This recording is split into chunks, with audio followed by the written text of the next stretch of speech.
Mike Tyson, once known as the baddest man on earth, Muhammad Ali, known as the greatest of all time. What would have happened if these two fighters had met in their prime? I'm Mike of Fights with Friends, and let's get it on. Let's start off by looking at the career of the man known as the greatest of all time, Muhammad Ali. 56-5, 37 knockouts through his career. Also an Olympic gold medalist. Let's go back to the beginning. He started boxing professionally in 1960 after winning the gold medal and later throwing it into the river when he still was not allowed to eat at a restaurant where they did not allow blacks still at the time.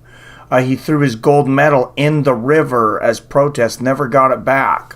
4 years later, he would defeat Sonny Liston, the Destroyer, to win the heavyweight champion for the first time. In the rematch, he would come back and knock out Sonny Liston in the first round. That's when Ali would start to hit his stride. His next match, he faced former heavyweight champion Floyd Patterson and knocked him out again.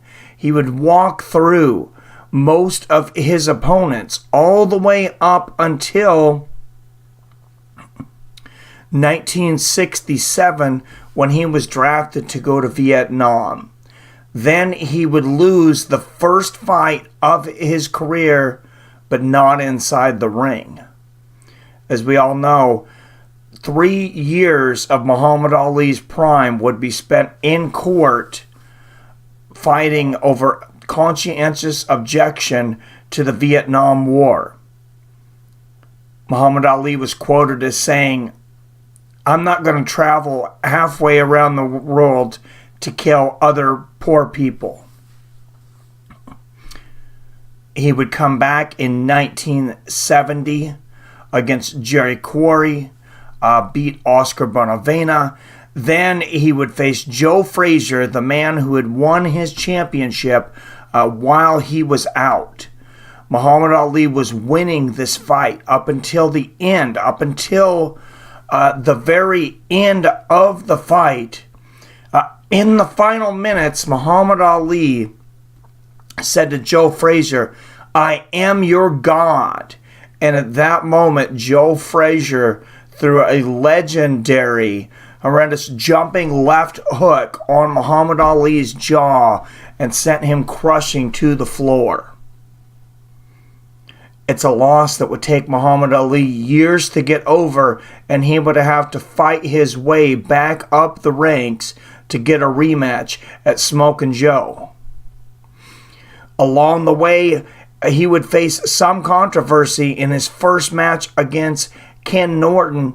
2 years later, Muhammad Ali suffered a broken jaw in the first round when he was talking, as he often did. Ken Norton socked him in the jaw, broke his jaw. Muhammad Ali continued to fight for the rest of 10 rounds with a broken jaw, lost a split decision against Ken Norton, came back and defeated him in the next match, again a split decision.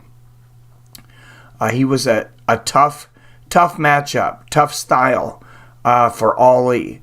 Ali would get his revenge, though, in 1974. He would beat the hard-hitting Joe Frazier, who was about the same height but weighed a little bit less than Mike Tyson. Then he would face someone people could compare to Mike Tyson. I believe probably had more power than Mike Tyson.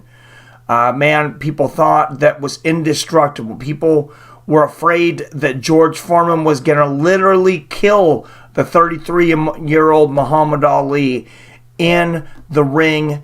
They went all the way to Zaire, Africa, as you know now, to fight this fight. Muhammad Ali used the legendary rope-a-dope to tire out George Foreman and eventually knock him out in the 7th round in one of the greatest heavyweight bouts in boxing history. Later, he would go on and fight Joe Frazier a 3rd time, beating Joe Frazier again, taking 2 out of 3 of their trilogy. But that trilogy took a lot out of both men as they went back and forth.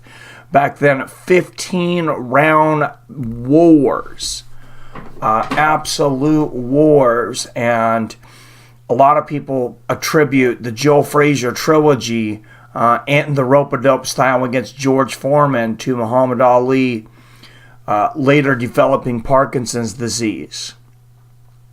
Muhammad Ali continued to fight after this. He still wanted to get revenge in a 3rd fight against Ken Norton. This time dominated him for unanimous decision in Yankee Stadium. Took on the hard-hitting Ernie Shavers. If you can find some video on Ernie Shavers, for those of you that don't know who he is, this guy had David Tua power. If you know David Tua, I mean, this guy, he could knock you out of your shoes. Then Ali would suffer, again, the 3rd loss of his career to a Leon Spinks who only had 7 fights in his entire career. It was quite the upset.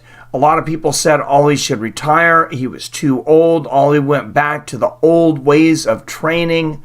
And he came out there on September 15th, 1978 at the Superdome. Coincidentally, the day I was born, Muhammad Ali defeated Leon Spinks to become the first ever 3-time heavyweight champion. He retired at that point. He did come back 2 years later, as you can see, against Larry Holmes and Trevor Berbick. Unfortunately, by that time, Parkinson's had set in deep, and those were fights that should have never happened. The tie between Muhammad Ali and Mike Tyson, they were always friends. They always kept close to each other, at least for a very long time. And Mike Tyson promised Muhammad Ali that he would avenge his loss against Larry Holmes. Now let's take a look at the career of Iron Mike Tyson. Michael Gerard Tyson, also known as Iron Mike, had a similar career record to Muhammad Ali. Finished his career 50-6 with 44 knockouts. Another thing he had in common with Ali is he stuck around just a little too long, and sometimes the greats do, as we've seen recently with the great Roy Jones Jr., who I think fits right in here with these guys. But let's go back in Mike Tyson's career. Of course, Mike Tyson, troubled youth, very troubled youth, alcoholic as a mother, father wasn't around, basically adopted by Customato, began training at 12 years old. At 12 years old, he was 200 pounds, knocking out full-grown men. He would come in and light up the sport. Nobody had ever seen anything like him. So fearsome, so fearless, so intimidating. He would come down with no socks on, just a white towel, like the old greats, and he would study tape after tape after tape as a very young man, until at 20 years old in November of 1986, he would knock Trevor Berbick out to win the WBC heavyweight title and replace Floyd Patterson as the youngest heavyweight champion of all time. This was a lot of pressure for a 20-year-old man. Mike Tyson quickly became one of the most iconic figures on the entire planet.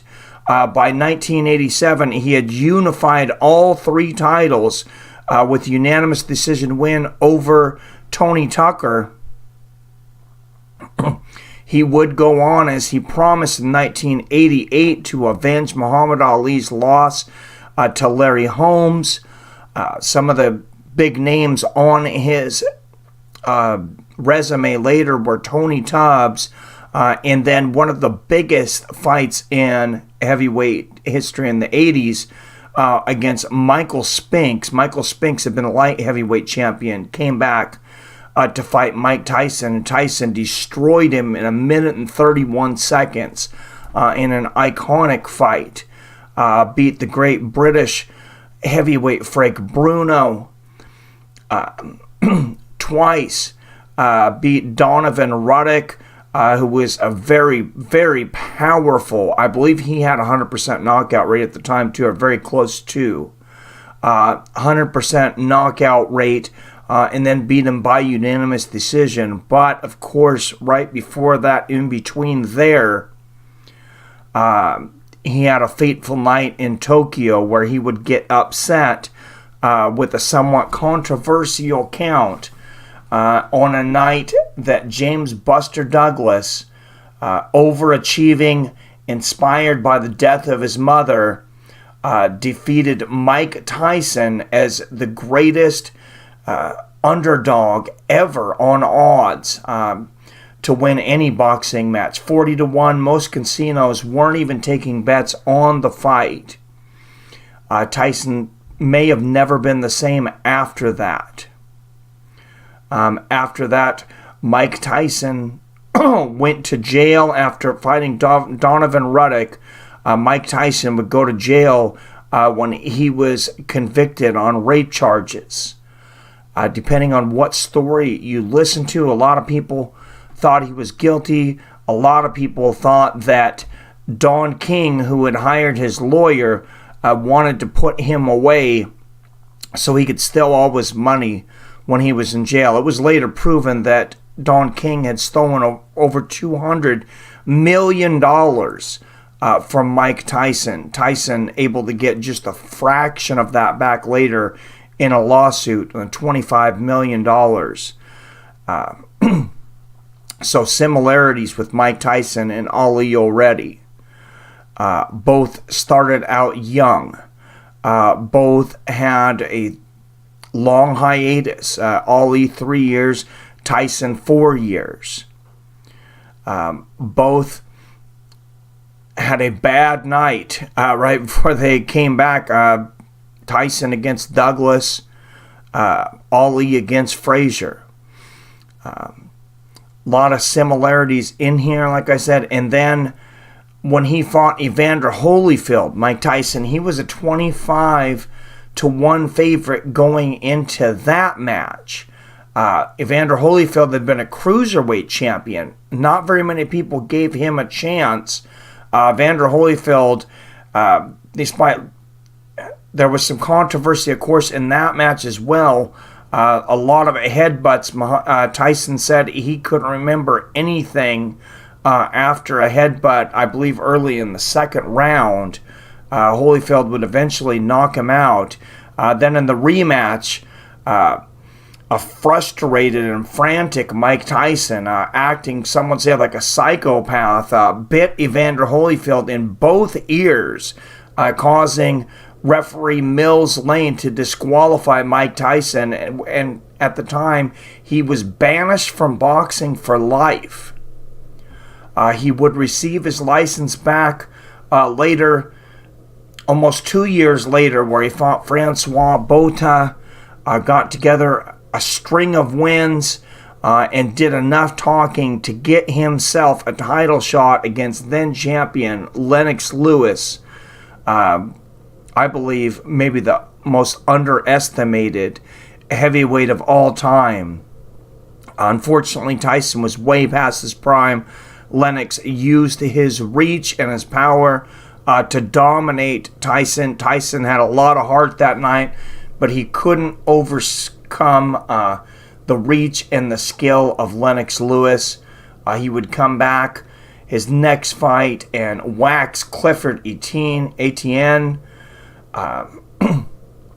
in the first round, but he would not see victory again after that, waiting 17 months for his next fight against Danny Williams, a man that couldn't hold his jockstrap in his prime.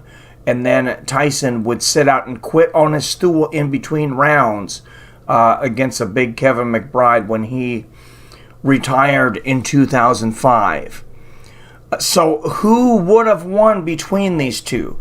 That's the thing. The closest that Tyson fought to Muhammad Ali's height and style would have been Lennox Lewis, but this was way past his prime.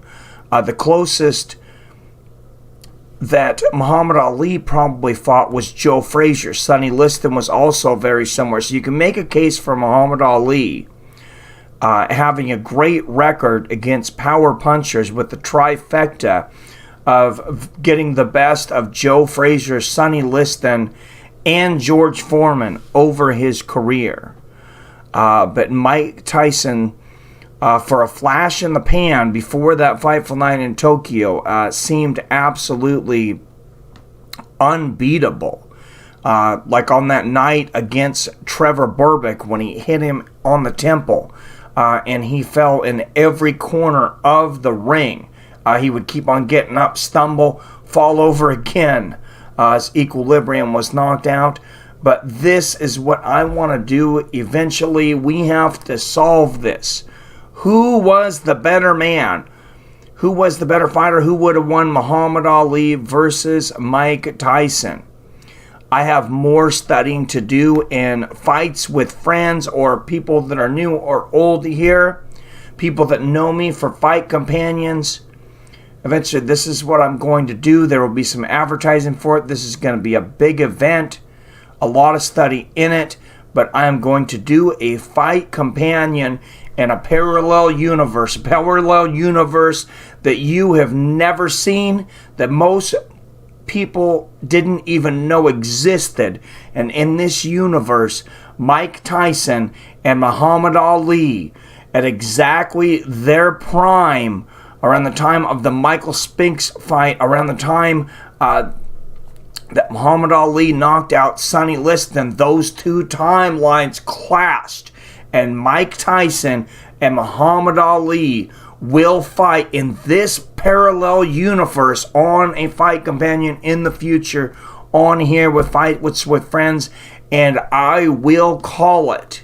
And it will be absolutely amazing. You guys won't believe it. There are people from the 80s when Mike Tyson was in his prime. There are people there from in the 60s, from Muhammad Ali, meeting together in one building. You wanted a parallel universes exist. Well, here they do on the Fight Companion, and we will dig down deep and find out who wins Mike Tyson versus Muhammad Ali, to be announced at a later date. Now, I want to know what you guys think. Who do you think wins this fight? Muhammad Ali versus Mike Tyson in their primes? Give me your answer down there in the comments, or your thoughts. Please hit that like button. Subscribe if you're new here. Make sure and ring that bell so you're notified when I post a new video or when I go live. I will be coming out with a date for this fight companion in the near future. I want to know what the interest right now in this is. I'd like to do it at the peak time. As always, I love you, I respect you, and I'll see you fine asses later.